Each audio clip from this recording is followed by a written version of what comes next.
Hello students, स्वागत है आपका शिवम इंस्टीट्यूट ऑफ साइंस में। आज हम करने जा रहे हैं नया चैप्टर का नाम है कोऑर्डिनेशन कंपाउंड्स।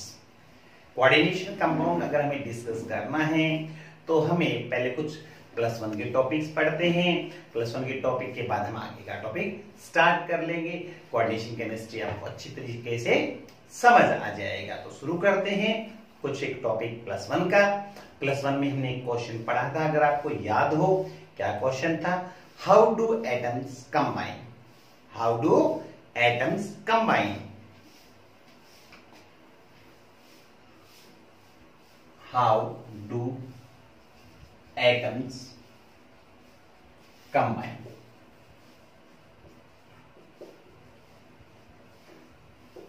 एटम्स कैसे कंबाइन करते हैं? एटम्स कंबाइन करते हैं कुछ दो तरीके से। Atoms combine by 2 methods. दो मेथड्स हैं आपके पास। कौन कौन सी 2 मेथड हैं? पहला method bind complete transfer of electrons from one atom to another। क्या करना होता है बच्चों? एक एटम से दूसरे एटम पे इलेक्ट्रॉन का क्या करना होता है? कंप्लीट ट्रांसफर करना होता है। और कंप्लीट ट्रांसफर होने से जो बॉन्ड बनता है उस बॉन्ड को हम कहते हैं ionic bond.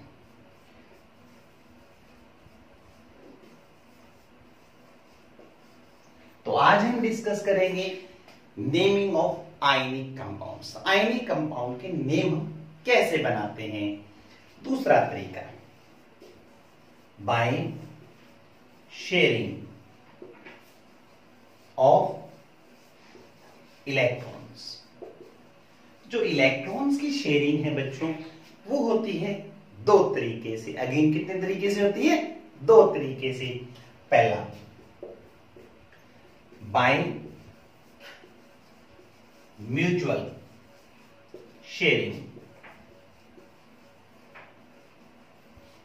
Of electrons. Electron की म्यूचुअल शेयरिंग से जो हमारे पास बॉन्ड बनता है उसको हम कहते हैं कोवलेंट बॉन्ड। कोवलेंट बॉन्ड को हमने कंप्लीट डिस्कस किया था +1 में। चैप्टर का नाम था केमिकल बॉन्डिंग। दूसरा तरीका electron pair is transferred by one atom but shared between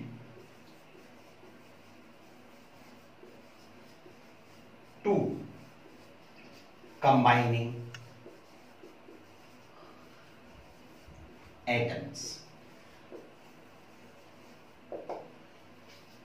ये जो बॉन्ड बनता है इसको हम कहते हैं कोऑर्डिनेशन बॉन्ड। कोऑर्डिनेशन और डेटिव जो हमारा चैप्टर रहेगा कोऑर्डिनेशन केमिस्ट्री के बारे में।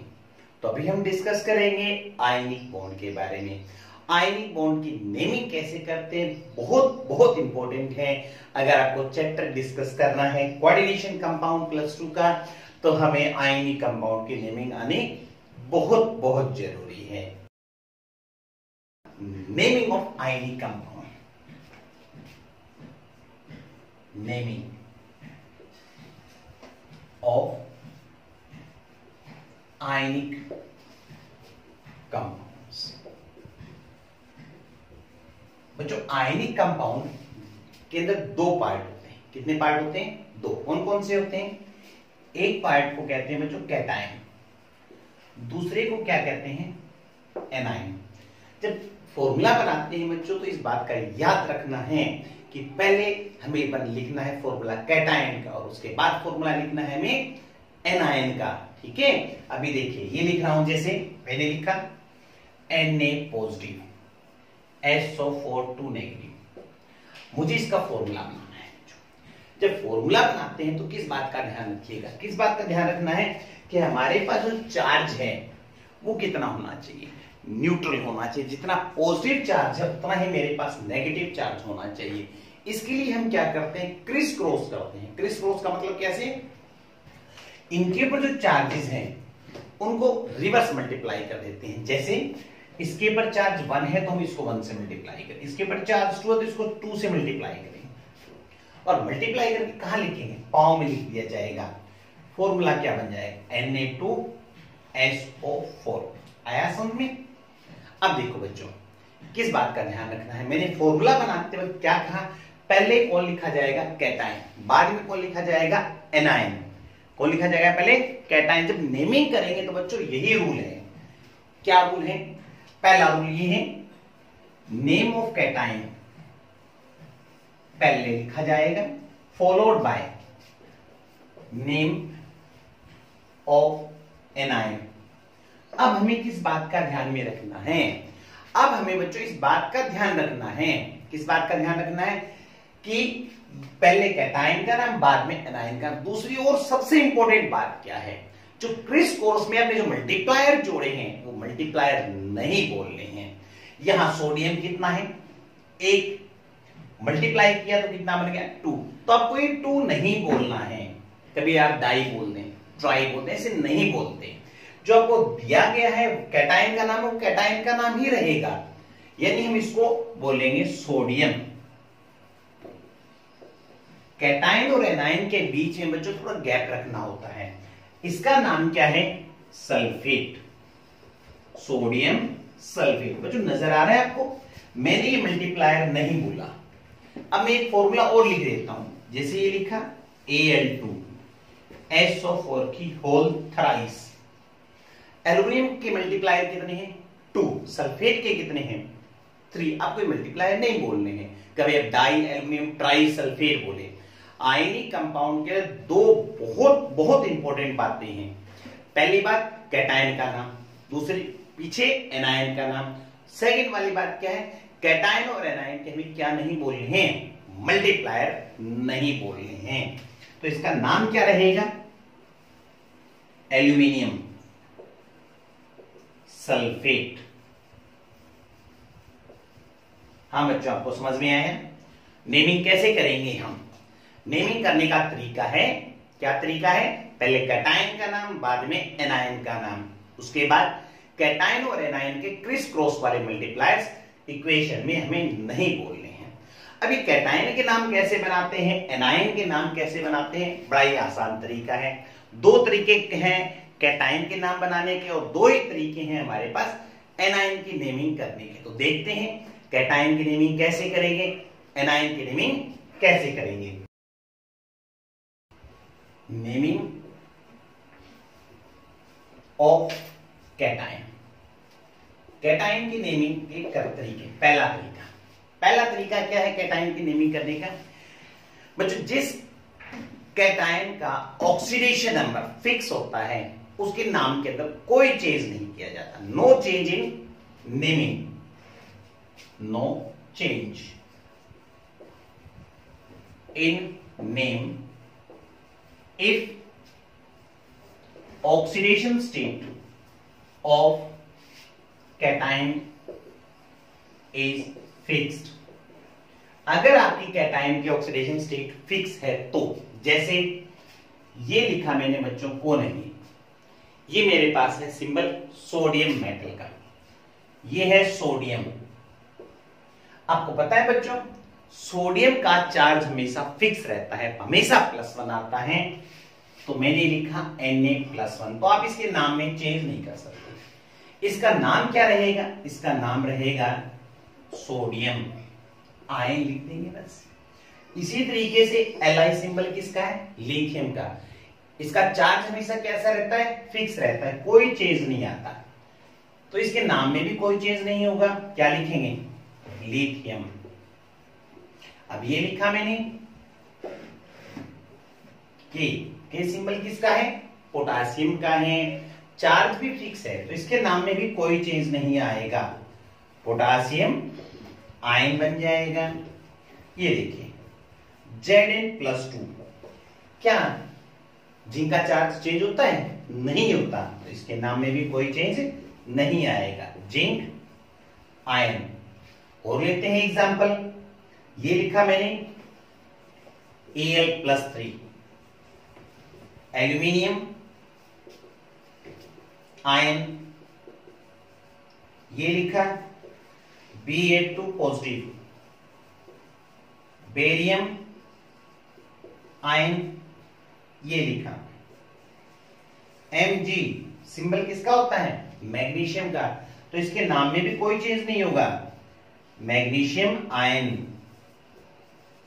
ये लिखा Ca+2। Ca किसका सिंबल है? कैल्शियम का। क्या आपके पास कैल्शियम का चार्ज चेंज होता है? कभी नहीं होता। नहीं होता तो हम क्या लिखेंगे इसका नाम? कैल्शियम। आपके पास मैंने लिखा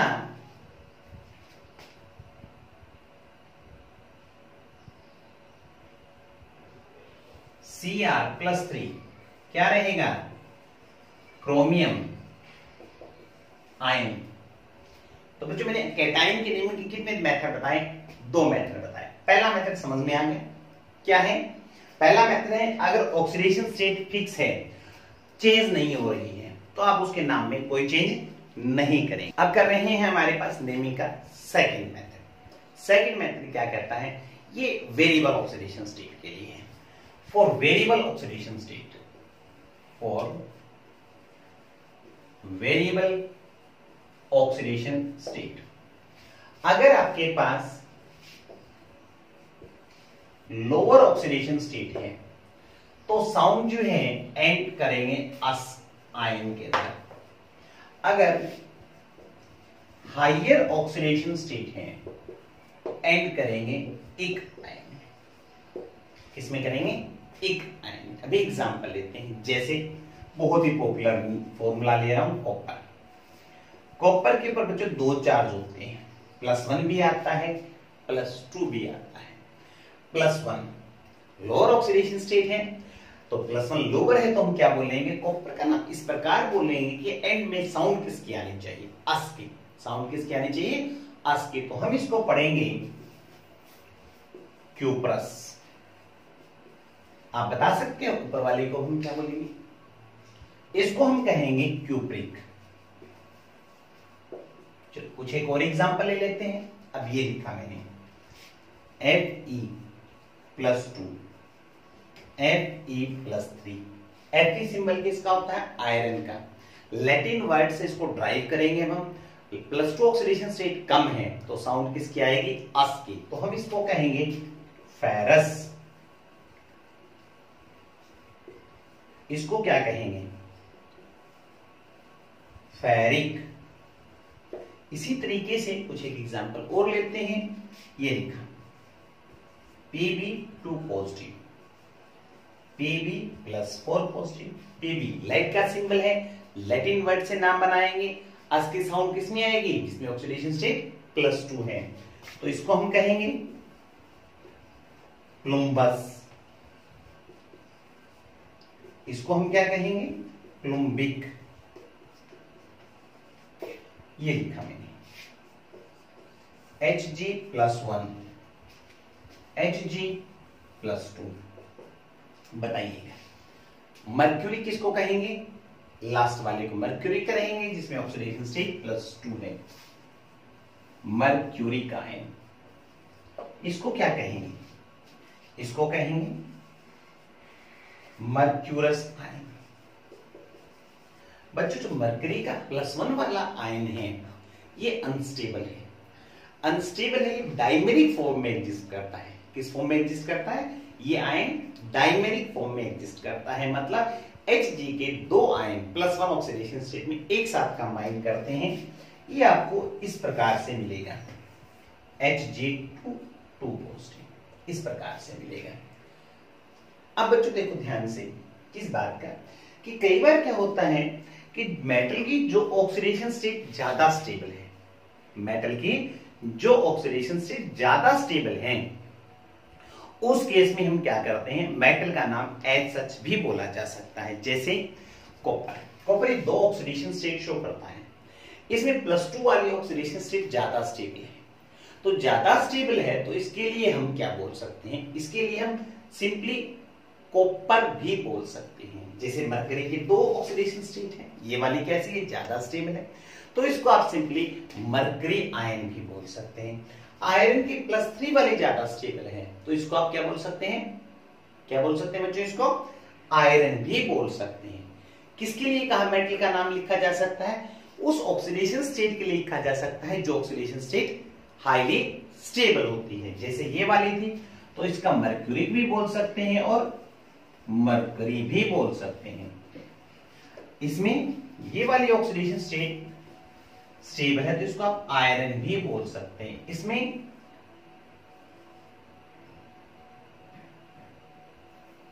ये वाली ऑक्सीडेशन स्टेट +2 वाली ज्यादा स्टेबल होती है।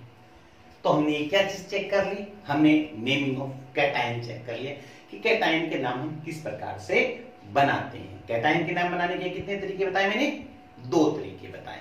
इसी तरीके से एनायन के नाम बनाने के लिए हमारे पास कितने मेथड्स हैं, 2 मेथड्स हैं।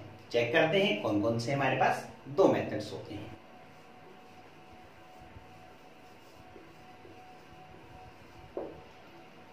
एनायन की नेमिंग करने के 2 तरीके। पहला तरीका क्या है,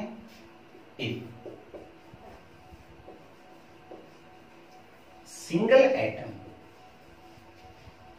has negative charge.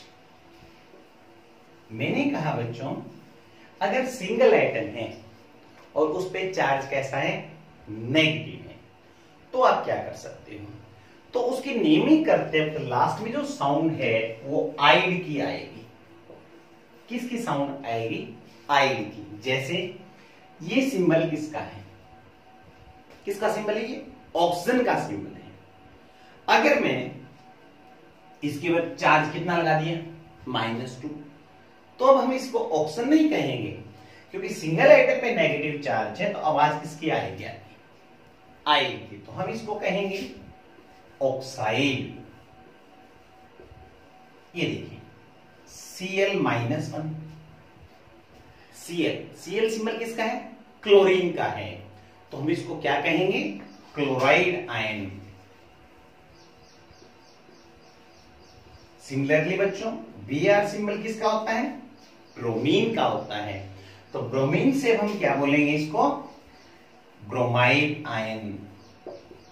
Similarly I negative को क्या कहेंगे, आयोडाइड आयन।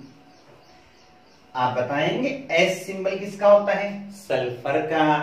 आवाज कैसे लेके आनी है, आइड की लेके आनी है, तो क्या नाम रहेगा इसका, सल्फाइड।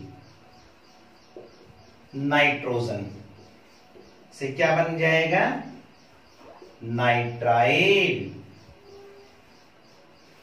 पी से क्या बनेगा बच्चों, फॉस्फोरस है, तो क्या बन जाएगा,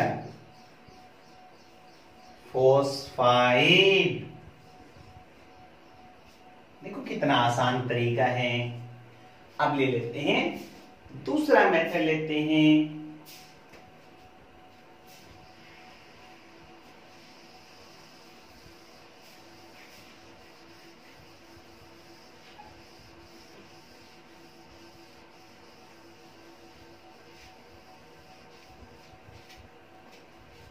देखो बच्चों अगर एनायन के अंदर कौन है, एनायन के अंदर बच्चों एक से ज्यादा एटम है, तो क्या किया जाएगा, एक एटम को सेंट्रल एटम कंसीडर किया जाएगा। एक एटम को क्या कंसीडर करेंगे, सेंट्रल एटम। जैसे मैं आप सभी को कोचिंग करवा रहा हूं तो क्या है, आप सभी मेरे से जुड़े हुए हो, तो मैं कौन हूं, सेंट्रल है, और आप कौन है, सराउंडिंग। क्या है यहाँ पे, सराउंडिंग। जब नेमिंग करते हैं तो सराउंडिंग का नाम नहीं बोला जाता, तब हम नाम बोलते हैं केवल और केवल सेंट्रल एटम का बोलते हैं। जैसे अभी एग्जांपल लेंगे हम, और सेंट्रल एटम में भी बच्चों क्या करना है, हमें सेंट्रल एटम की निकालनी है ऑक्सीडेशन स्टेट। सराउंडिंग का नाम नहीं बोलना है, मैं बार बार रिपीट कर रहा हूं आपको, सराउंडिंग एटम का नाम नहीं बोलना है, सेंट्रल का बोलना है। और सेंट्रल में भी क्या करना है, सेंट्रल में भी आपको निकालनी है ऑक्सीडेशन स्टेट निकालनी है। अगर आपके पास if oxidation state of central atom, अगर सेंट्रल एटम की ऑक्सीडेशन स्टेट कैसी है, लोअर, तो साउंड आइट की आएगी। अगर हाइयर ऑक्सीडेशन स्टेट है तो उसमें आवाज आएगी 8 की। किसकी आवाज आएगी, 8 की। जैसे मैंने दो फॉर्मूले लिखे, SO4 2 नेगेटिव, SO3 2 नेगेटिव, ये दो फॉर्मूले लिखे। क्या आप बता सकते हैं दोनों में सेंट्रल एटम कौन है? दोनों में सेंट्रल एटम है हमारे पास सल्फर, यानी नेमिंग जो है वो सल्फर से की जाएगी। किससे की जाएगी? सल्फर से। और कैसे करेंगे, हमें इनकी ऑक्सीडेशन स्टेट निकालनी है। ऑक्सीडेशन स्टेट निकालना आपको सिखाया था ना +1 के अंदर, रिडॉक्स वाले चैप्टर के अंदर। तो हमारे पास ये जो ऑक्सीडेशन स्टेट है वो निकाल के देखेंगे। पहले वाले केस में निकाल के देखें तो ऑक्सीडेशन स्टेट आती है +6, दूसरे में निकाल के देखेंगे तो आएगी +4। +6 ज्यादा है तो हम बोलेंगे 8, कम है तो क्या बोलेंगे? 8। सल्फर का नाम इस प्रकार से बोलेंगे कि साउंड आएगी 8 की और 8 की ज्यादा किसमें है? इसके अंदर। तो हम इसको क्या कहेंगे? Sulphate ion. इसको क्या कहेंगे? Sulphide ion. बिल्कुल ऐसे ही कुछ एग्जांपल्स और ले लेते हैं। ये देखो बच्चों, मैंने ये एग्जांपल ली, नाइट्रोजन है सेंट्रल एटम, तो नेमिंग भी नाइट्रोजन से ही की जाएगी। एक के लिए 8 और एक के लिए 8, तो हम कहेंगे नाइट्रेट आयन, नाइट्राइट आयन। ये लिखा मैंने, आप कोशिश कीजिएगा इनके नाम बताने की, ऑक्सीडेशन स्टेट निकालने आप। फास्फोरस की ऑक्सीडेशन स्टेट कितनी है बच्चों? +5। नीचे वाले में बहुत ही बढ़िया +3। तो +5 के लिए क्या बोलेंगे? 8 फास्फोरस का फॉस्फेट। और 3 के लिए कम है तो क्या बोलेंगे? 8 फास्फोरस का फॉस्फाइड। यानी ये कहलाएगा हमारे पास फॉस्फेट आयन, ये कहलाएगा फॉस्फाइड आयन। कितना आसान तरीका है।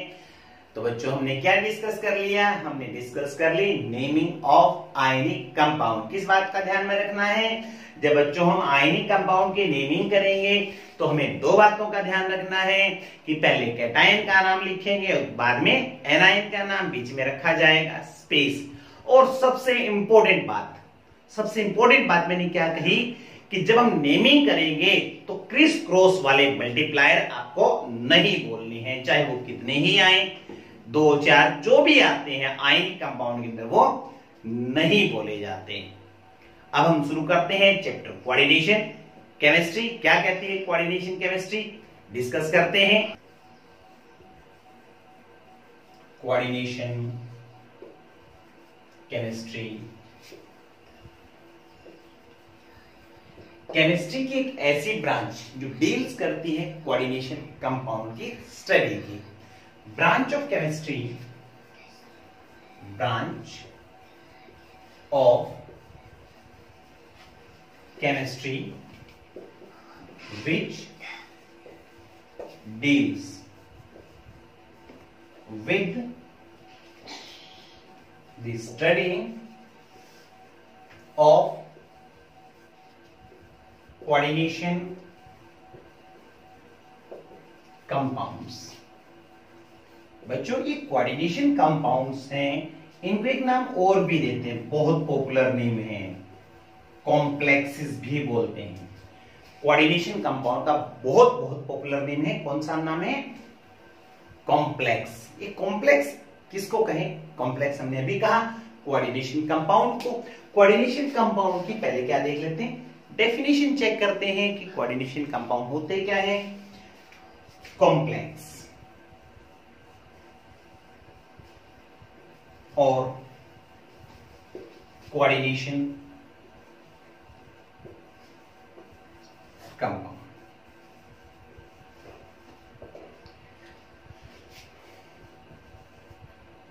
Compound having coordination bond। बच्चों अभी हमने पढ़ा था ना कोऑर्डिनेशन बॉन्ड क्या होता है। क्या होता है कोऑर्डिनेशन बॉन्ड? एक ऐसा बॉन्ड होता है जिसमें एक एटम इलेक्ट्रॉन पेयर को डोनेट करता है। और कितने एटम के बीच में शेयर होता है? दो एटम के बीच में शेयर होता है। The bond in which an electron pair is contributed by one atom but share between two combining atoms. तो डेफिनेशन से आपको नजर आ रहा है, क्या नजर आ रहा है कि कोऑर्डिनेशन कंपाउंड के लिए दो नेसेसरी चीजें हैं। कौन सी दो नेसेसरी चीजें हैं? पहली नेसेसरी चीज है एक ऐसा एटम होना चाहिए या ग्रुप ऑफ एटम होना चाहिए जो इलेक्ट्रॉन पेयर को क्या कर सके, डोनेट कर सके। कौन सा इलेक्ट्रॉन पेयर? दो प्रकार के इलेक्ट्रॉन पेयर होते हैं, बॉन्ड पेयर और एक lone pair. Bond pair already shared pair है तो उसको डोनेट नहीं किया जा सकता। क्या होना चाहिए? लोन पेयर होना चाहिए। इन एक स्पीसीज के पास क्या होना चाहिए? Lone pair. और दूसरे स्पीसीज के पास क्या होने चाहिए? उन इलेक्ट्रॉन पेयर को रखने के लिए एम्प्टी ऑर्बिटल्स होने चाहिए। तो दो नेसेसरी कंडीशन क्या है कोऑर्डिनेशन बॉन्ड के लिए? एक डोनर होना चाहिए और एक एक्सेप्टर होना चाहिए। डोनर के पास क्या होंगे? Lone pair. और एक्सेप्टर के पास क्या होंगे? Empty orbitals. जो हमने अभी देखा कोऑर्डिनेशन कंपाउंड के लिए दो नेसेसरी कंडीशन, एक के पास लोन पेयर होना चाहिए तो दूसरे के पास एम्प्टी ऑर्बिटल्स होने चाहिए। ये लिखा मैंने लिगेंड। बहुत इंपॉर्टेंट डेफिनेशन है बच्चों लिगेंड। लिगेंड क्या है? लिगेंड एक ऐसी स्पीसीज होती है जो लोन पेयर को क्या कर सकती है? डोनेट कर सकती है। The species which can donate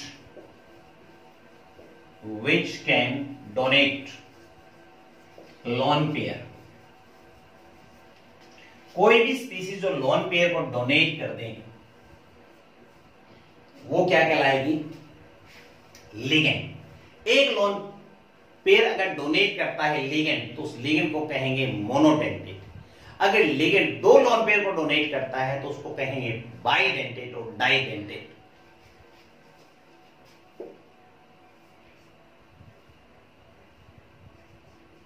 mono dentate ligand। The ligand which can donate one lone pair। बहुत बहुत बढ़िया एग्जाम्पल है बच्चों मोनोडेंटेट लिगेंड का। कौन? मोनोडेंटेट लिगेंड में एग्जाम्पल आता है NH3 का। किसका एग्जाम्पल आता है? NH3 का आता है। पानी का एग्जाम्पल आता है, हैलाइड आयन का आता है। ये हमारे पास मोनोडेंटेट है। बाइडेंटेट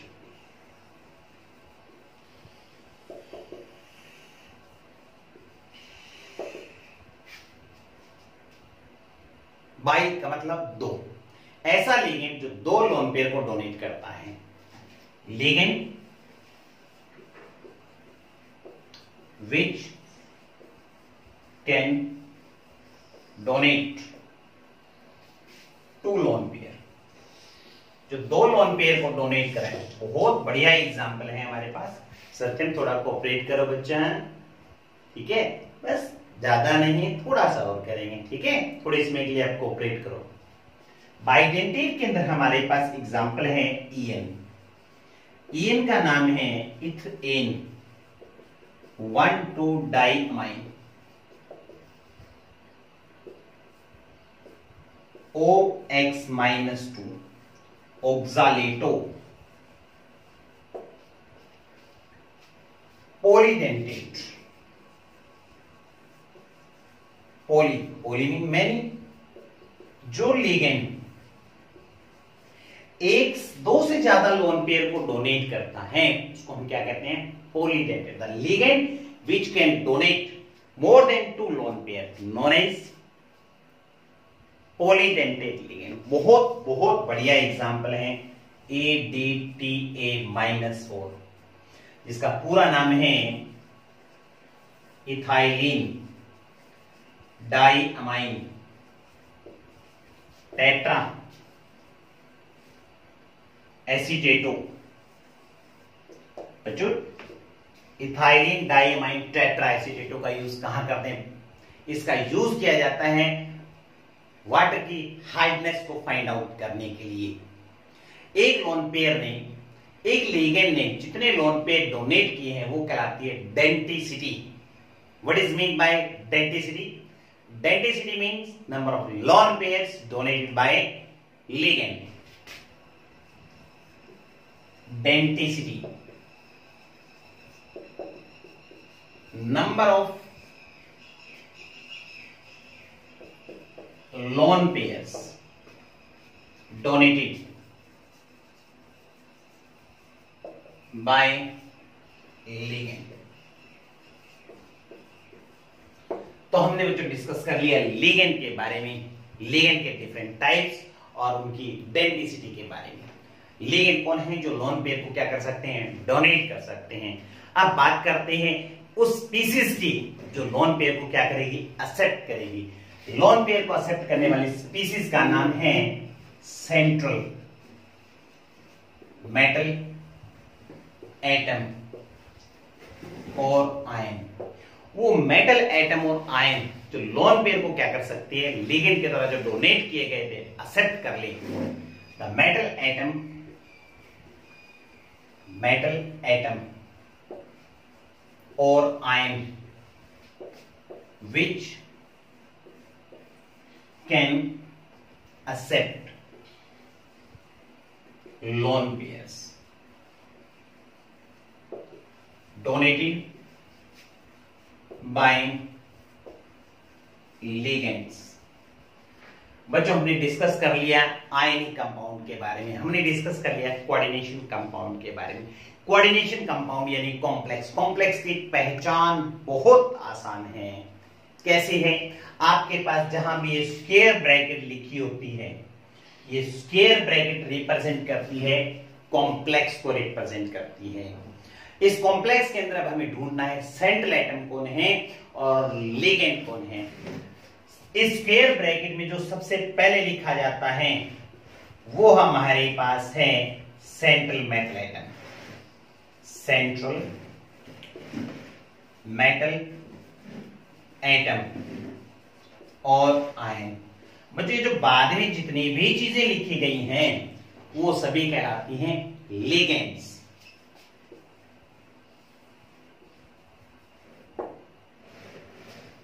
बच्चों, आज हमने डिस्कस कर लिया कोऑर्डिनेशन कंपाउंड के बारे में, थोड़ा सा चैप्टर के बारे में कि चैप्टर में क्या क्या चीजें हैं, क्या क्या बातें हैं, पहचान क्या है, आइडेंटिफिकेशन जिनको हम कहते हैं, उनके बारे में डिस्कस किया गया है।